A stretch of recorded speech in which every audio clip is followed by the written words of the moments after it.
finish line? I think that the president has done a really good job keeping the House in line, where I thought there'd be a lot more differences in the House and our margins so small.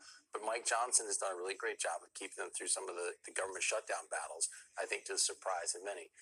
I think covering Congress and White House as long as you have, Kelly, the reality is that just because the House passes something, the Senate is not going to take that same thing. So I think you have a lot more challenges coming down the line of this legislation. I think it's going to play out over a much longer period of time over the course of the summer and perhaps into the fall. And Joel, the team here put together a chart for us that in the first 100 days, President Trump has only signed 5 bills into law. Compare that to 30 laws enacted through this point in his first term. That's certainly a stark difference. And this is unprecedented levels of executive power, as we've talked about. Some of them are memoranda. Some of them have a real force of change, and others are sort of looking into things. How do you think, how do you assess the impact for the public about the difference between real bills that are lawful and signed and the real deal versus the kind of messaging that comes from these executive orders? Yeah, those are good questions. I think that when you look at what Trump has talked about doing here, he actually hasn't really met what the American people sent him to Washington to do. I think this is a question of how you shape the mandate or how you view the mandate. I think Donald Trump thinks he was sent to Washington to do the full MAGA.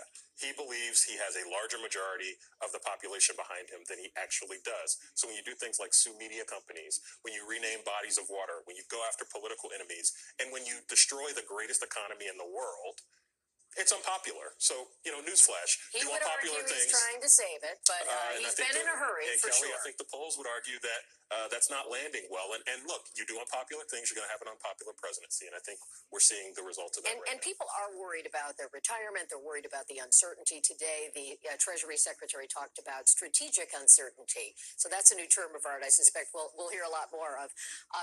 Tia, we've also been watching what's happening with sort of the class of 2028 potential.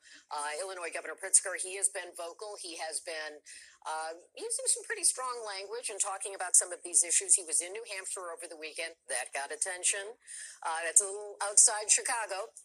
And we heard him on cable last night. Let's listen to this, and then I'd like to get your reaction to it. It's important to us to stand up in this crisis and to speak out and, again, push back. And so, hyper important for we as Democrats to recognize this is the moment where we need to convey to people what we really stand for. It didn't do a great job of it, frankly, in the last election, and that's why we didn't win as Democrats. Do you get a sense that the governor is filling a void where others just aren't? I think he's trying. I think he's one of many Democrats who are trying. We've seen Senator Cory Booker, House Democratic leader Hakeem Jeffries also try to fill in some voids, and other members and elected officials, Governor Newsom of California as well. And I think it shows all of them have different approaches. And just like Governor Pritzker is saying, we have to go all in on our values, not back down, be willing to fight and challenge the Trump administration.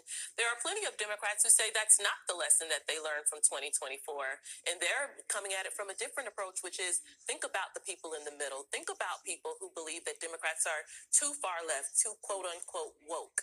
And that's where you see more of the Newsoms. And then, of course, with Cory Booker, it's more of kind of a populist. Let's meet the people where they are, talk to them, show them that we're listening, show them that we're trying. I think it's not a bad thing that they're all trying different things to see what sticks and to see what leaders emerge in the coming months. And Joel,